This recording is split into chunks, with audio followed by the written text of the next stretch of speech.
Hello प्यारे बच्चों, तो स्वागत है आपका अपने YouTube चैनल न्यू इरा सक्सेस पॉइंट पर। आशा करते हैं आप सब बहुत अच्छे होंगे और एग्जाम की तैयारी में मस्त होंगे, व्यस्त होंगे।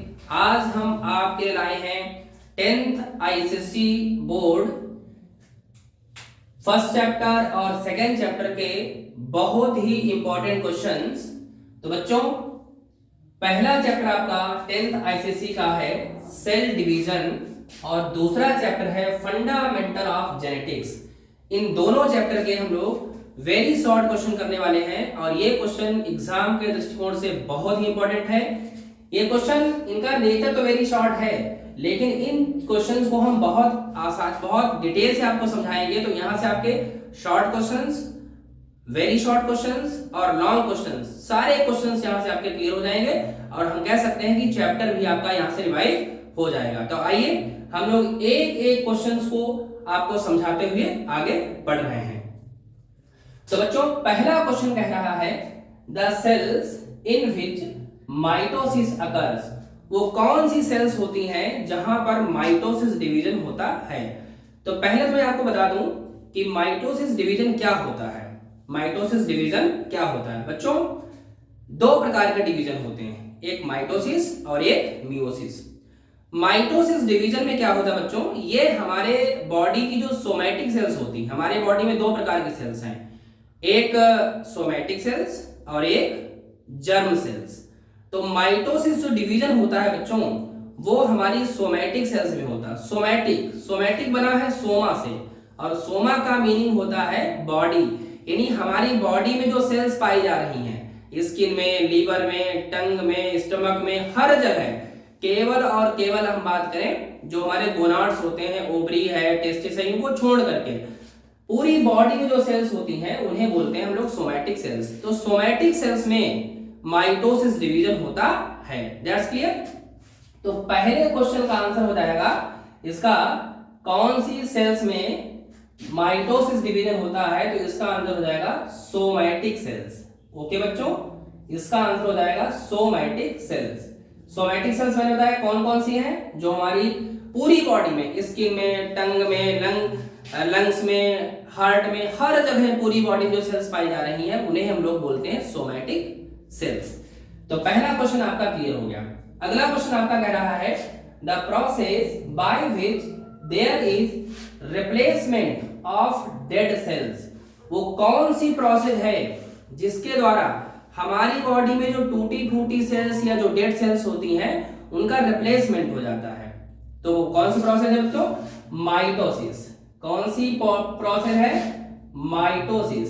माइटोसिस सेल डिवीजन द्वारा क्या होता है कि हमारे बॉडी में जो टूटी फूटी या जो डेड सेल्स होती हैं उनका रिप्लेसमेंट हो जाता है। जैसे मानिए सपोज किसी का एक्सीडेंट हुआ, तो एक्सीडेंट के दौरान क्या हुआ कि ये जो स्किन थी बच्चों, ये रगड़ गई, ये स्किन यहाँ से निकल गई पूरी तरीके से। महीना 2 महीने के बाद में क्या होता है, धीरे धीरे धीरे धीरे यहाँ पर न्यू सेल्स आ जाती हैं। तो इसका मतलब है जो न्यू सेल्स बन रही हैं, जो न्यू सेल्स की जो मतलब लेयरिंग आ रही है, जो नई स्किन बन रही है, वो किसके द्वारा बन रही है, माइटोसिस डिवीजन के द्वारा बन रही है। ऐसे ही जो भी हमारी बॉडी के अंदर बेकार की सेल्स होती हैं, डेड सेल्स होती हैं, उनका रिप्लेसमेंट जो है बच्चों वो माइटोसिस डिवीजन के द्वारा हो जाता है। उम्मीद करते हैं दूसरा क्वेश्चन भी आपका क्लियर हो गया होगा। आइए बात करते हैं थर्ड क्वेश्चन की तरफ। The structure responsible for initiating cell division in animal cells. वो कौन सी स्ट्रक्चर है बच्चों एनिमल सेल में जो सेल डिवीजन को इनिशिएट करती है, जो सेल डिवीजन को स्टार्ट करती है बच्चों।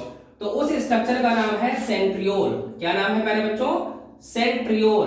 पहली बात मैं आपको स्पष्ट कर दूं कि सेंट्रियोल प्लांट सेल में नहीं होता है। सेंट्रियोल कहां होता है, एनिमल सेल में होता है और सेंट्रियोल के द्वारा ही बच्चों क्या होता है, एनिमल सेल में सेल डिवीजन होता है। तो हम कह सकते हैं सेंट्रियोल ही वो स्ट्रक्चर है जो एनिमल सेल में सेल डिवीजन को इनिशिएट करता है। ओके बच्चों, आइए अगला क्वेश्चन बात करते हैं। Process by which gametes are produced. वो कौन सी प्रोसेस है जिसके द्वारा गैमीट्स प्रोड्यूस होते हैं। इस क्वेश्चन के दो आंसर हो सकते हैं। अगर हम बात करें वो कौन सा डिवीजन है जिसके द्वारा गैमेट्स बनते हैं, तब तो आप बोलोगे मियोसिस। क्या बोलोगे? तब तो आप बोलोगे मियोसिस, क्योंकि मियोसिस जो है बच्चों, मियोसिस के द्वारा ही गैमेट्स बनते हैं। मियोसिस के द्वारा ही गैमेट्स बनते हैं, क्योंकि जो गोनाड्स होते हैं, मेल गोनाड कौन है? टेस्टिस, और फीमेल गोनाड कौन है? ओवरी। तो टेस्टिस और ओवरी दोनों जगह जो डिवीजन होता है वो मियोसिस होता है। और बच्चों अगर आपसे पूछा जाए कि वो प्रोसेस कौन सी है, तब आप बोलोगे गैमीटोजेनेसिस। गैमीटोजेनेसिस एक ऐसी प्रोसेस होती है जिसके द्वारा गैमीट्स का फॉर्मेशन होता है। अब बात करते हैं गैमीटोजेनेसिस के कौन कौन से प्रकार हैं, कौन कौन से टाइप हैं। तो एक है स्पर्मेटोजेनेसिस और एक है oogenesis। एक है स्पर्मेटोजेनेसिस और एक है oogenesis। स्पर्मेटोजेनेसिस में क्या होता है? स्पर्म का फॉर्मेशन होता है। स्पर्म क्या है बच्चों? मेल गैमीट है। और oogenesis में ओवम या ओवा का फॉर्मेशन क्या है? ओवा या ओवम क्या है बच्चों? ये फीमेल गैमीट है। तो उम्मीद करते हैं, तो मैंने बताया कि process by which gametes are produce, वो कौन सी प्रोसेस है? अगर प्रोसेस पूछी जाए तो गैमीटोजेनेसिस, और अगर डिवीजन पूछा जाए तो आप क्या बोलोगे? मियोसिस। ओके बच्चों, चलिए अगले क्वेश्चन की तरफ हम लोग पूछ कर रहे हैं। अगला क्वेश्चन है the process responsible for variation, वो कौन सी प्रोसेस है जिसके द्वारा वेरिएशन होते हैं? पहली बात तो वेरिएशन क्या है बच्चों? वेरिएशन का मतलब हम लोग अपने माता पिता के बिल्कुल आइडेंटिकल नहीं होते, कोई ना कोई चेंजेस आते हैं, बस इसी को हम लोग क्या बोलते हैं? वेरिएशन बोलते हैं। अब बात करते हैं वेरिएशन किसके कारण होते हैं बच्चों। तो वेरिएशन होते हैं बच्चों, वो कौन सी प्रोसेस है जिसके द्वारा वेरिएशन होते हैं? तो बोलोगे क्रॉसिंग ओवर। क्या बोलोगे बच्चों? Crossing over. क्रॉसिंग ओवर एक ऐसी प्रोसेस है बच्चों जिसमें क्या होता है? मैटरनल क्रोमोसोम और पैटर्नल क्रोमोसोम के बीच में क्या होता है बच्चों? क्रॉस हो जाता है। मैटरनल क्रोमोसोम आप देख सकते हैं बच्चों, मैटरनल क्रोमोसोम और पैटर्नल क्रोमोसोम के बीच में क्या हो जाता है? क्रॉस हो जाता है। जैसे मान लिया ये आप देख सकते हैं, मैटरनल क्रोमोसोम और पैटर्नल क्रोमोसोम के बीच में क्या हो जाएगा बच्चों? ये क्रॉसिंग ओवर हो गई है। अब क्रॉसिंग ओवर हो गई तो न्यू कॉम्बिनेशंस बनेंगे। क्या बनेंगे? न्यू कॉम्बिनेशंस बनेंगे। और इन न्यू कॉम्बिनेशंस के कारण ही क्या होता है बच्चों? वेरिएशंस आते हैं। दैट्स क्लियर बच्चों। तो अगर आपसे कोई पूछे कि वेरिएशन किस प्रोसेस के द्वारा आते हैं, चेंजेस किस प्रोसेस के द्वारा आते हैं, तो आपका आंसर हो जाएगा क्रॉसिंग ओवर। That's clear. चलिए बच्चों अब हम लोग आगे बढ़ रहे हैं। द स्टेज, वो कौन सी स्टेज है? व्हेन क्रोमोसोम्स अरेंज, जब क्रोमोसोम अरेंज होते हैं एट द इक्वेटर। इक्वेटर पर क्रोमोसोम कौन सी स्टेज में अरेंज होते हैं? तो उसका नाम है मेटाफेज। वेरी इंपॉर्टेंट क्वेश्चन बच्चों, कई बार एग्जाम में रिपीट हुआ है। आपका आंसर हो जाएगा मेटाफेज। मेटाफेज जो क्रोमोसोम होते हैं बच्चों वो इक्वेटर पर अरेंज होते हैं। आप देख सकते हैं जो मेटाफेज में क्रोमोसोम है बच्चों वो कहां पर अरेंज है बच्चों? मेटाफेज में जो क्रोमोसोम होते हैं वो कहां पर अरेंज हो जाते हैं बच्चों? वो हो जाते हैं इक्वेटर पर। ये मेटाफेज है। और यहां पर जो क्रोमोसोम है वो कहां पर अरेंज है बच्चों? बोले बोलो। इक्वेटर पर। तो मेटाफेज में क्रोमोसोम इक्वेटर पर बिल्कुल बीचों बीच में बच्चों अरेंज होते हैं। चलिए अगला क्वेश्चन देखिए बच्चों क्या है। अगला क्वेश्चन है the stage in meiosis in which crossing over takes place. Meiosis division की वो कौन सी स्टेज है जहां पर क्रॉसिंग ओवर होती है? तो उस स्टेज का नाम है पैचिटिंग। क्या नाम है बच्चों? उस स्टेज का नाम है पैचिटिंग। क्या नाम है बच्चों? उस स्टेज का नाम है पैचिटिंग। तो पैचिटिंग में क्या होता है बच्चों?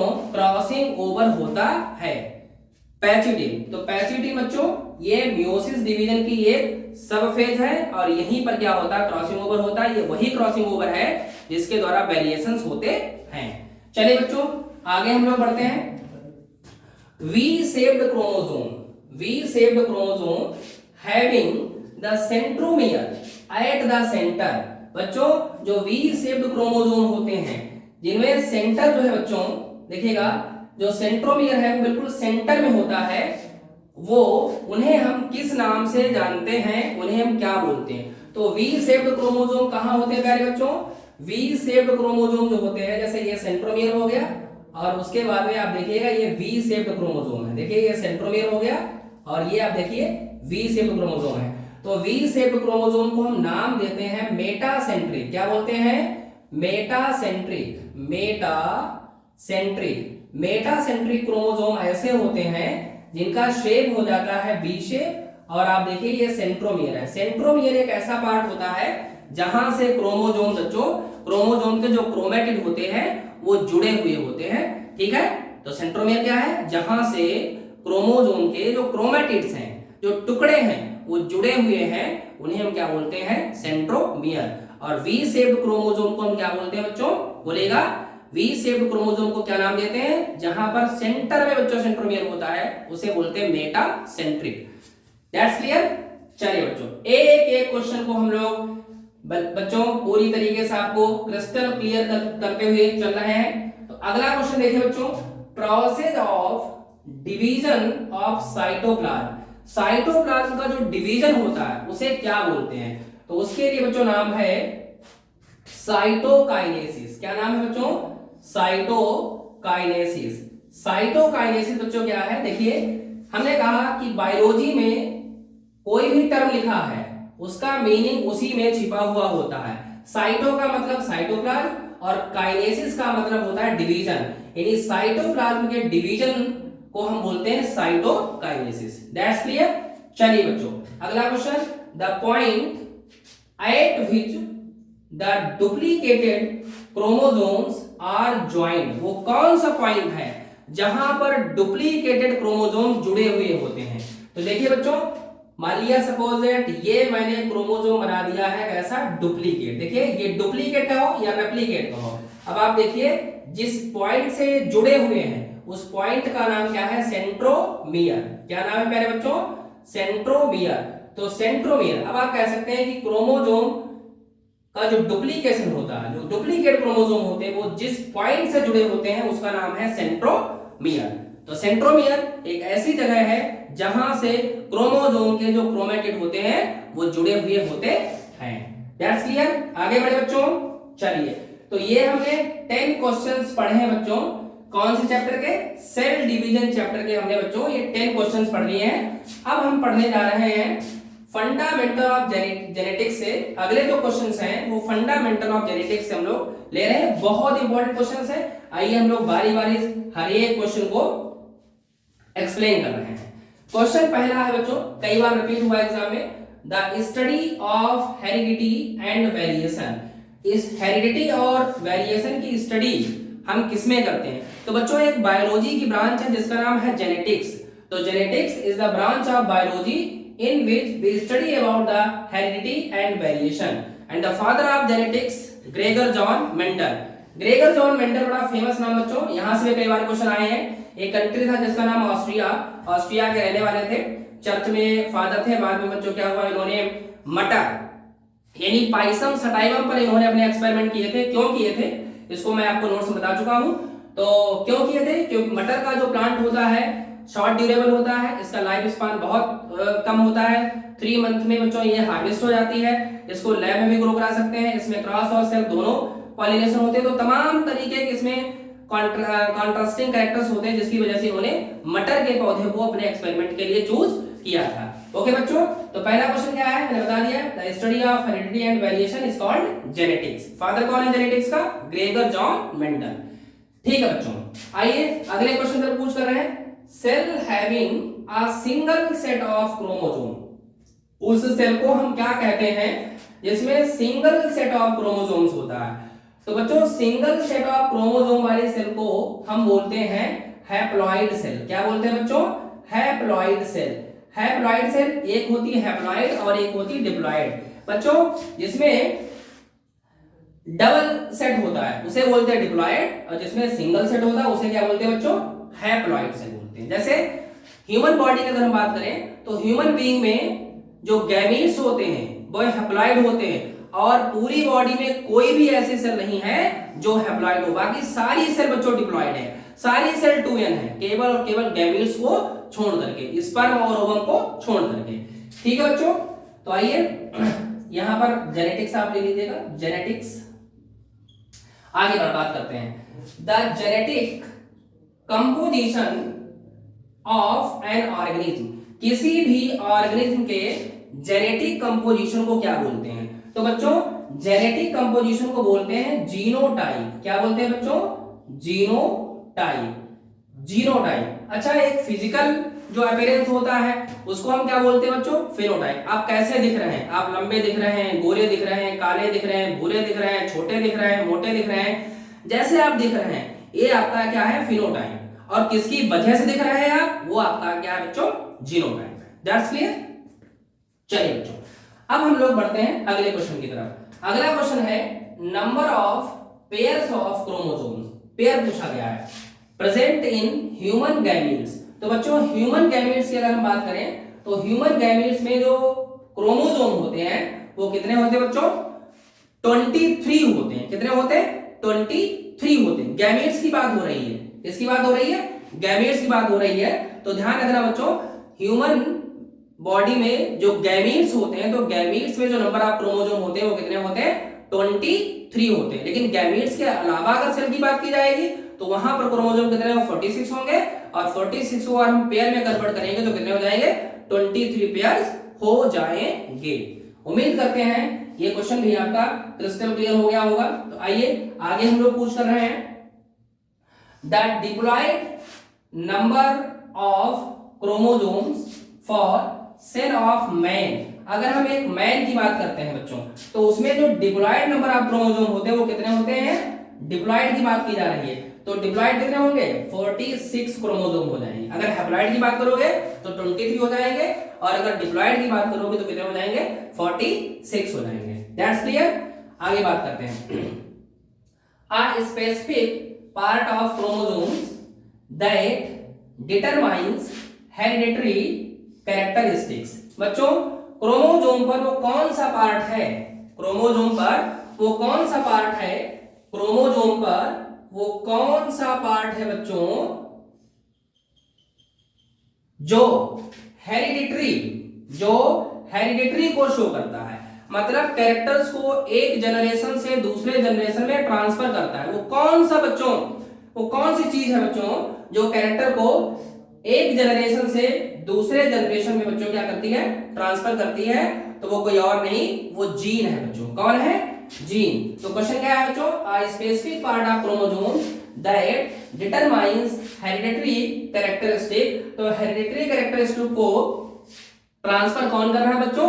जीन कर रहा है। जैसे मान लिया सपोज है लोग कहते हैं कि लड़के की जो आंखें हैं वो मम्मी पर हैं या लड़के की जो लंबाई है वो बिल्कुल पापा पर नहीं है। तो इसका मतलब लंबाई का जो जीन आया है पापा से, लंबाई का जो कैरेक्टर आया है वो कौन लाया होगा बच्चों? वो जीन लाया होगा। बात समझ आ रही है? तो जीन ही बच्चों वो यूनिट्स होते हैं, वो हेरिडिटरी यूनिट्स होते हैं जो कैरेक्टर्स को एक जनरेशन से दूसरे जनरेशन में ट्रांसफर करते हैं। ओके बच्चों, चलिए आगे हम लोग बात करते हैं the pattern of arrangement of genes along a chromosomes. जो जीन्स होते हैं बच्चों, क्रोमोसोम पर जो जीन्स मौजूद होते हैं वो किस पैटर्न में अरेंज होते हैं? वो किस पैटर्न में अरेंज? ये सारे क्या है बच्चों? ये सारे जीन्स हैं। ये जीन्स हैं।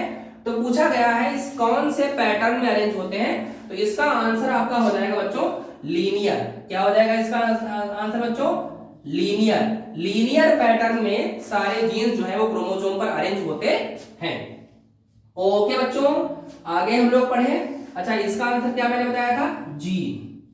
वो कौन सी यूनिट होते हैं जो कैरेक्टर्स को एक जनरेशन से दूसरे जनरेशन में ट्रांसफर करते हैं? तो इसका आंसर हो जाएगा आपका जीन्स। चलिए बच्चों आगे अगला क्वेश्चन देखते हैं। Pair of genes responsible for a particular characteristics. Question क्या कह रहा है? पेयर ऑफ जीन्स, जीन्स के वो पेयर, जीन्स के उस पेयर को हम क्या कहते हैं जो रिस्पॉन्सिबल होते हैं फॉर अ पर्टिकुलर कैरेक्टरिस्टिक? तो मैंने क्या बताया था? जीन्स के जो अल्टरनेटिव फॉर्म होती है उन्हें क्या बोलते हैं बच्चों? बोलिए बोलिए। अलील्स बोलते हैं। क्या बोलते हैं? तो इसका आंसर क्या हो जाएगा? अलील्स हो जाएगा। क्या हो जाएगा बच्चों? अलील्स। क्या अलील्स क्या होते हैं? जीन के अल्टरनेटिव जो फॉर्म होती है उसे क्या बोलते हैं हम लोग? अलील्स बोलते हैं। क्या बोलते हैं? अलील्स। जैसे capital T, small T, capital T किसके लिए है बच्चों? प्योर टॉल के लिए, और ये बच्चों प्योर डॉर्फ के लिए। तो इसका आंसर आपका क्या हो जाएगा? अलील्स हो जाएगा। दैट्स क्लियर बच्चों। आगे बात करते हैं the type of gene which in the presence of a contrasting alleles is not expressed. बच्चों वो कौन सा एलिल होता है जो एक्सप्रेस नहीं होता? तो मैंने बताया था एक होता है बच्चों डोमिनेंट और एक होता है रिसेसिव। तो जो एक्सप्रेस नहीं होता है वो रिसेसिव होता है, और जो एक्सप्रेस हो जाता है वो डोमिनेंट होता है। तो यहां पर किसकी बात की गई है?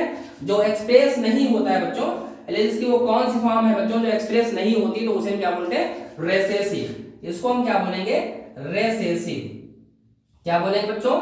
रेसेसिव। ये हमारा इसका आंसर हो जाएगा रेसेसिव। अगला बच्चों लास्ट क्वेश्चन है, देखिएगा a pair of corresponding chromosomes of the same shape and size, यानी शेप कैसी है? बोलो बच्चों, शेप कैसी है? सेम। साइज भी कैसा है? Same. And derived on the form each other. तो बच्चों मैंने बताया क्रोमोसोम की वो कौन सी फॉर्म है जिसका शेप और जब साइज सेम होता है, तो उसका नाम है होमोलोगस क्रोमोसोम। क्या है बच्चों? होमोलोगस। ये मैंने यहां पर लिख दिया है homologous chromosomes. Homologous chromosomes. Homologous chromosome कैसे होते हैं? बिल्कुल एक जैसे होते हैं। कैसे होते हैं बच्चों? बिल्कुल एक जैसे होते हैं, मतलब देखने में बिल्कुल पूरी तरीके से कैसे होंगे? एक जैसे होते हैं, शेप में भी और साइज में भी। तो उन्हें बोलते हैं हम लोग होमोलोगस क्रोमोसोम। एक होता है हेटेरोलोगस। तो हेटेरोलोगस में क्या होता है? एक बड़ा होगा और एक छोटा होगा। लेकिन यहां पर बात की गई है कि साइज और शेप दोनों बच्चों कैसे हैं? सेम है, सिमिलर है। तो ऐसे क्रोमोसोम को हम लोग बोलते हैं होमोलोगस क्रोमोसोम।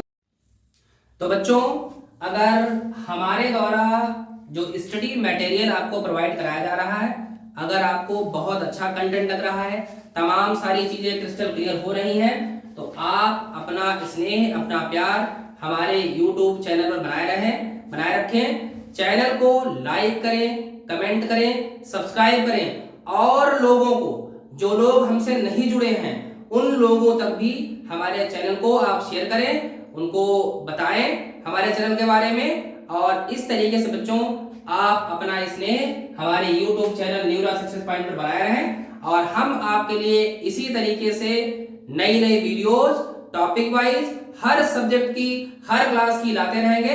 तब तक के लिए नमस्कार।